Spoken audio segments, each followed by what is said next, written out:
আমরা এখন 9 নম্বরে কি বলছে? বলছে যে সাইদ সাহেব বাজার থেকে 25 কেজি চাল, 350 টাকার সরিষার তেল ও 668 টাকার মশলা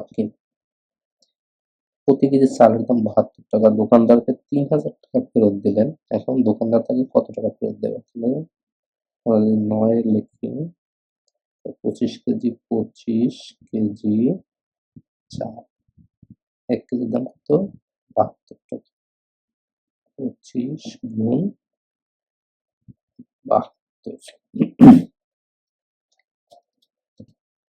কত হয়? 25 গুণ 72 1800 টাকা হয়।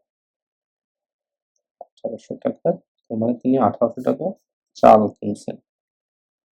আর কি কিনছেন? এবার সরিষার তেল কিনছেন কত টাকার? 350 টাকার। আর কি? মশলা কিনছেন 8 টাকা। তাহলে কত টাকা কিনছেন মোট? 8, 11 এক,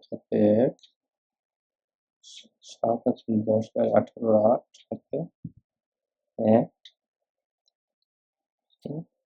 2, তার মানে 1818 টাকা। তিনি দোকানদারকে দিচ্ছে 3,000 টাকা। দোকানদার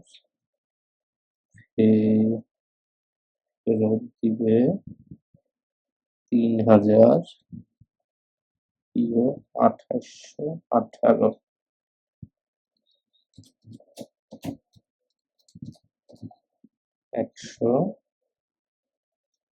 182 টাকা। তো